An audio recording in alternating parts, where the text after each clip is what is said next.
Hello বন্ধুরা, আসসালামু আলাইকুম। সবাইকে শুভেচ্ছা জানিয়ে শুরু করছি আজকের ভিডিওর শিরোনাম দেখে অবশ্যই আপনারা বুঝতে পারছেন যে কি সম্পর্কে আজকের ভিডিওটি বানানো হয়েছে। হ্যাঁ বন্ধুরা, বিশেষ কিছু কিবোর্ড শর্টকাট সম্পর্কে আজকে আলোচনা করব। বিশেষ করে উইন্ডোজ 11 যারা ব্যবহার করেন কিছু পরিবর্তন নিয়ে আসছে, কিছু লিমিটেশন নিয়ে আসছে, যেটা আপনি শর্টকাট ব্যবহার করে সহজে নিয়ে আসতে পারবেন, কিন্তু আগে যেটা আপনি সহজে মাউস ব্যবহার করে করতেন সেটা এখন পারবেন না। সুতরাং সেক্ষেত্রে আপনি শর্টকাট ব্যবহার করতে পারেন। শর্টকাটগুলো কীভাবে ইউজ করবেন সেজন্য আজকের ভিডিওটি তৈরি করেছি। বেশি কথা বাড়াবো না, চলুন ইন্ট্রোর পরে ফিরে আসছি।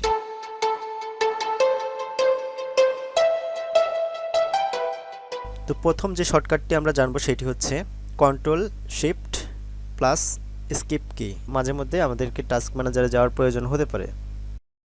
কন্ট্রোল শিফট স্কিপ কি চাপলাম। এখন আমি দেখতে পাচ্ছি যে আমার কোন কোন অ্যাপগুলো চালু আছে কম্পিউটারে, ঠিক আছে।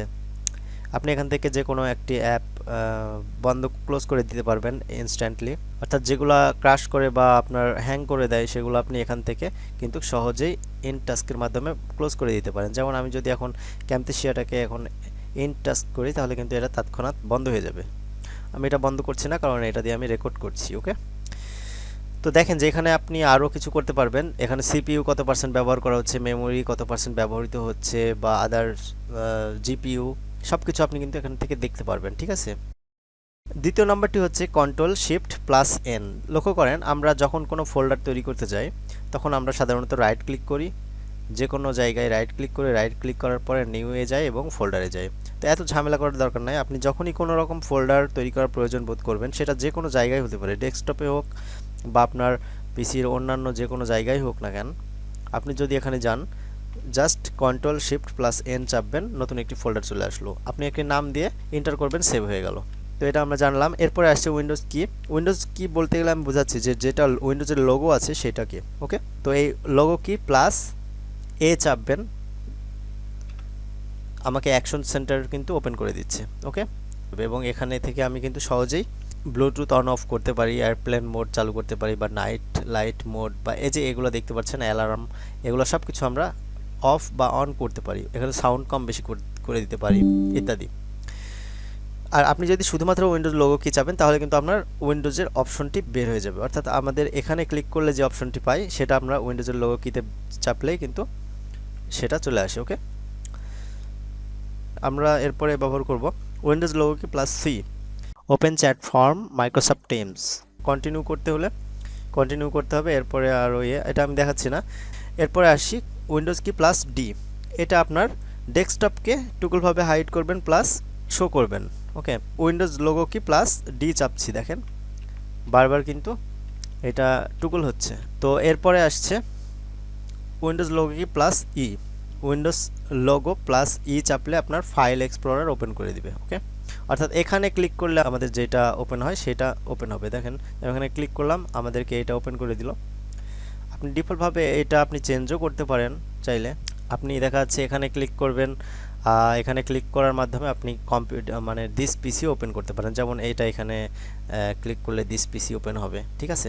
আমার আরেকটি ভিডিও দেখে নিতে পারেন যে কিভাবে এটা পেন আপ করবেন, ডিসক্রিপশনে আমি লিঙ্কটা দিয়ে দিব। নেক্সট শর্টকাটটি হচ্ছে Windows logo key plus H. এটা কিন্তু খুবই আমার কাছে গুরুত্বপূর্ণ মনে হয়েছে এবং আমি এক্সাইটেড এটার জন্য।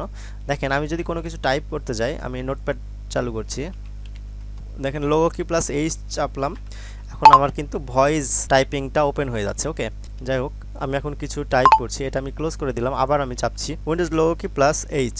ওকে, সে এখন কিন্তু শুনছে, hello how are you, okay I am fine, that's good. দেখেন এগুলো কিন্তু নিখুঁতভাবে কিন্তু ইংরেজিটা সে টাইপ করে দিচ্ছে। আপনি বললেই সে কিন্তু টাইপ করে দেবে, আপনাকে এক্সট্রাভাবে টাইপ করার কোনো প্রয়োজন নাই যদি আপনি ইংরেজির ক্ষেত্রে এটা লিখতে চান।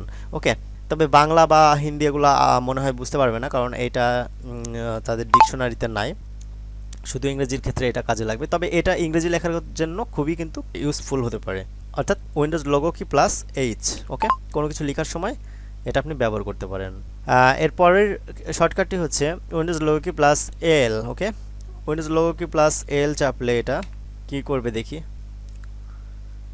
তৎক্ষণাৎ কিন্তু আমরা সাইন আউট হয়ে যাবে। ওকে, Windows logo key plus L চাপলে তৎক্ষণাৎ এটা সাইন আউট হয়ে যাবে। ওকে, অনেক সময় আমাদের এটা প্রয়োজন হতে পারে। এরপরেরটি আসছে Windows logo key plus N. Windows logo key plus N যখন চাপবেন তখন আপনার কিন্তু এই যে নোটিফিকেশন বার চলে আসছে বা এই যে আপনার ক্যালেন্ডার এগুলো ওপেন হয়ে যাবে। ওকে, এরপরের শর্টকাটটি হচ্ছে Windows logo key plus S অথবা কিউ চাপলে আপনাকে সার্চ করার জন্য অপশনটি আপনাকে দিয়ে দিবে। এরপরে আসি Windows logo key plus shift plus S, এটা কিন্তু আরেকটি প্রয়োজনীয় টুল, সেটা হলো স্নিপিং টুল। স্নিপিং টুল দ্বারা কি কাজ হয় দেখেন, যে Windows logo key plus shift plus S, দেখেন এই যে এখন আমি চাচ্ছি যে আমি স্ক্রিনের কোনো একটি জায়গা ছবি আকারে সেভ করব, তাহলে কিন্তু এটা সেভ হয়ে যাবে। এখন আমাকে ইয়েতে যেতে হবে, নোটিফিকেশন বারে যেতে হবে। নোটিফিকেশন বারে যাওয়ার জন্য আপনি এখানে ক্লিক করতে পারেন, Windows logo key plus N এটাতেও চাপতে পারেন। দেখেন যে এটা এখানে এসে জড়ো হয়ে আছে, ঠিক আছে, ওই যে পিকচারটা। এখন এখানে ক্লিক করে আমি কিন্তু সেভ করে নিতে পারি, খুব সহজেই কিন্তু সেভ করতে পারি যে আমি কোথায় সেভ করব আমার পিকচারটা, হয়তো ডেস্কটপে সেভ করব। এই যে ডেস্কটপে এই যে নাম চলে আসছে, কত তারিখ অটোমেটিকভাবে এটা নাম চলে আসছে, এটা আমি সেভ করে নিলাম। এখন দেখেন যে এই যে আমার পিকচারটা কিন্তু সেভ হয়ে গেছে। অর্থাৎ তাৎক্ষণিকভাবে আপনার অনেক সময় মানে স্ক্রিনের পিকচার নেওয়ার প্রয়োজন হতে পারে, সেক্ষেত্রে আপনারা Windows logo key plus S চাপলেই আপনার এই অপশনটি চলে আসবে। এখানে কয়েকটি অপশন আছে, এটা দ্বারা আপনি কেটে নিতে পারবেন নির্দিষ্ট অংশ, এটা দ্বারা আপনারা এই যে এরকমভাবেই কেটে নিতে পারবেন। এটা যদি সিলেক্ট করেন তাহলে এই যে এরকম অংশ আপনারা কেটে নিতে পারবেন, ঠিক আছে, যেটা আপনার সেভ হয়ে যাবে। এই যে এই অংশটুকু সেভ হয়ে গেছে। এরপরে আমরা আবার চেষ্টা করি, এইটা দ্বারা তো দেখালাম যে এই চার কোণা যে কোনো জায়গায় আপনি নিতে পারবেন, যে এটা এই যে সেভ হয়ে আছে। এরপরে আমি আবার চেষ্টা করছি আরেকটি অপশন নেওয়ার জন্য, এই যে এইটা আপনার মানে অলরেডি আপনার স্ক্রিনে যা দেখাচ্ছে সেটা হয়তো বা সেভ হয়ে গেছে, ঠিক আছে, টোটাল স্ক্রিন সেভ হয়ে গেছে। এরপরে আমরা আরেকটি অপশন বাদ ছিল সেটা দেখি, এইটা আপনার ফুল স্ক্রিন স্নিপ। ওকে, এই দুইটা সাধারণত একই রকম হতে পারে। তো এই হচ্ছে আপনার Windows logo key plus shift plus S এর কাজ। এরপরের শর্টকাটটি হচ্ছে উইন্ডোজ লোগো কি প্লাস আর, আমাদের রান চালু করার জন্য। ওকে, রান চালু করার জন্য আমরা উইন্ডোজ লোগো কি প্লাস আর ব্যবহার করব। এখানে আপনি বিভিন্ন কাজ করতে পারেন। তো এর পরেরটা হচ্ছে আমাদের উইন্ডোজ লোগো কি প্লাস টি, এটা সিলেক্ট টাস্কবার পিনেড অ্যাপ, এটা আসলে কি আমরা একটু দেখি। উইন্ডোজ লোগো কি প্লাস টি চাপলাম, দেখেন যে এইটা এখানে সিলেক্ট হয়ে গেছে। এখন আমরা স্ক্রল করার মাধ্যমে আমরা কিন্তু এগুলা ওপেন করতে পারি। ওকে, তাহলে দেখেন লক্ষ্য করেন যে আমি উইন্ডোজ লোগো কি প্লাস টি চাপছি, এটা এখানে সিলেক্ট হয়ে যাবে। হ্যাঁ, এরপরে আমরা আবার যদি চাপতে থাকি টি, মানে উইন্ডোজ লোগো কি হোল্ড করা অবস্থাতে আমি টি চাপছি, দেখেন একটার পরে একটা চেঞ্জ হচ্ছে, ঠিক আছে। এরপরে আসি Windows logo key plus you, এটা আপনার সেটিংস থেকে অ্যাক্সেসিবিলিটি যাওয়ার জন্য যে অপশনটা সেটা নিয়ে এসে দিবে। অর্থাৎ Windows logo key plus you চাপছি, দেখেন সেটিংসের যে অ্যাক্সেসিবিলিটি সেটাতে নিয়ে যাচ্ছে। এখান থেকে আপনি টেক্সট সাইজ ছোট বড় করতে পারেন, ভিজুয়াল ইফেক্টস, তারপর মাউস পয়েন্টার অ্যান্ড টাচ ইত্যাদি বিভিন্ন রকম আপনার অপশনগুলো এখান থেকে সেটিংসগুলো কাস্টমাইজ করতে পারেন। এরপরটি হচ্ছে Windows logo key plus V, Windows logo key plus V যদি চাপেন তাহলে ক্লিপবোর্ডগুলো দেখেন যে আমি কি কি করেছি এতক্ষণ, সেগুলো কিন্তু আমার এখানে পর্যায়ক্রমে দেখাচ্ছে। আমি কিন্তু এগুলো আবার নিতে পারবো, ইচ্ছা মতো কিন্তু আমি সেভ করতে পারবো বা কপি করতে পারবো। আচ্ছা, নোটপ্যাডটা ওপেন করি তাহলে আপনারা ভালোভাবে বুঝতে পারবেন। নোটপ্যাডটি ওপেন করলাম, এরপরে আমি Windows logo key plus V চাপছি, দেখেন যে এখানে আমার এটা আছে। আমি এখান থেকে কিন্তু ইমোজি নিতে পারি, এই যে ইমোজির যত আছে সেগুলো আপনি ব্যবহার করতে পারেন, এখান থেকে স্কিন টোনগুলো ব্যবহার করতে পারেন। ওকে, বিভিন্ন ইয়েগুলো আপনি শর্টকাটে লিখতে লিখতে ব্যবহার করতে পারেন। তো যাই হোক, এটা গেল। এরপরে এটা আসছে Windows logo key plus W, উইজেট নিয়ে আসার জন্য। উইজেট যেটা আপনার সাইন করতে হবে, সাইন ইন করতে হবে, আমার সাইন ইন করা নাই। তো উইজেটগুলো নিয়ে আসার জন্য আপনারা Windows logo key plus W ব্যবহার করতে পারেন। এরপর আসছে Windows logo key plus x, Windows logo key plus X চাপলে আপনি যে এখানে রাইট ক্লিক করলে যে অপশনটি আপনার দিয়ে দেয় সেটা কিন্তু শর্টকাটে ওপেন হয়ে যাবে। Windows logo key plus X চাপলে আপনার এখানে এই মেনুটি দিয়ে দিবে। ওকে, এরপরে আসছে Windows logo key plus J, Windows logo key plus Z চাপলাম, ডিফাইন সাইজ অ্যান্ড পজিশন, এটা আপনারা নিশ্চয়ই বুঝতে পারেননি যে আসলে কি হচ্ছে। এবার দেখেন Windows logo key plus Z চাপলাম, দেখেন যে আপনার এখানে এই অপশনটি দিয়ে দিচ্ছে। এইটা কিন্তু আপনাদের উইন্ডোজ 11-এর জন্য কার্যকর। ওকে, এখন আমি চাচ্ছি যে এইটাকে আমি কোন জায়গায় নিয়ে যাব। এখন যে জায়গায় নিয়ে যেতে যাব, দেখেন যে এই যে চার ভাগের মধ্যে এই জায়গায় হয়ে গেল। ওকে, আবার চাপছি আমি উইন্ডোজ লোগো কি প্লাস জি। এখন দেখেন যে আমি এই যে উইন্ডোটা দেখতে পাচ্ছেন এটাকে আমি হাফ পর্দার হাফ পর্যায়ে নিয়ে যাব, হাফ হয়ে গেল। এখন বাকি হাফ পর্দায় কোনটা রাখতে যাচ্ছি সেটা নিয়ে আসবো।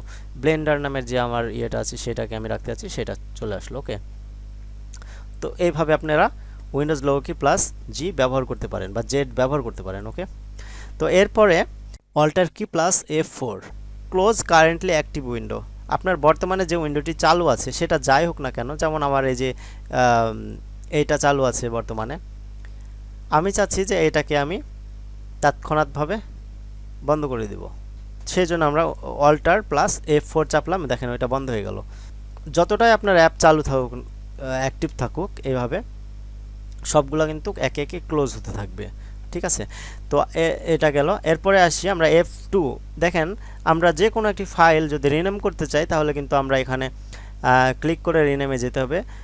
এখানে ক্লিক করলে আমাদের রিনেম অপশনটি পেয়ে যাচ্ছে উইন্ডোজ 11-এর ক্ষেত্রে। যে কোনো কিছু রিনেম করার জন্য এটাকে জাস্ট ক্লিক করে সিলেক্ট করবেন, F2 চাপবেন, ওইটা কিন্তু রিনেম অবস্থাতে চলে যাবে। এখন আপনি যে কোনো একটি নাম দিয়ে এন্টার করবেন, হয়ে যাবে। ঠিক আছে, এরপর আসছে F5। আমরা অনেক সময় রিফ্রেশ করি এইটা চেপে চেপে, রাইট ক্লিক করি, এখানে রিফ্রেশ করি, রাইট ক্লিক করি, রিফ্রেশ করি। তো যে কোনো কিছু আপনার রিফ্রেশ করার জন্য F5 চাপবেন, সরাসরি F5 চাপবেন, আপনার এটা রিফ্রেশ হতে থাকবে। চেপে ধরে থাকবেন, হোল্ড করে রাখবেন, রিফ্রেশ হতেই থাকবে। তো বন্ধুরা, আশা করি ভিডিওটি আপনাদের অবশ্যই ভালো লেগেছে। ভিডিওটি ভালো লাগলে অবশ্যই চ্যানেলটিকে সাবস্ক্রাইব করবেন, আর ভিডিওটিতে অবশ্যই লাইক দিতে ভুলবেন না। আর আপনার ফ্রেন্ডদের সঙ্গে অবশ্যই শেয়ার করবেন ভিডিওটি, কারণ একটি শেয়ার করলে আপনার ফ্রেন্ডরা হয়তো এই শর্টকাটগুলো বুঝতে পারবে, জানতে পারবে, হেল্প হবে তাদের জন্য। তো সবাইকে আবারও সালাম জানিয়ে শেষ করছি আজকের ভিডিও। আসসালামু আলাইকুম ওয়া রাহমাতুল্লাহি ওয়া বারাকাতুহু।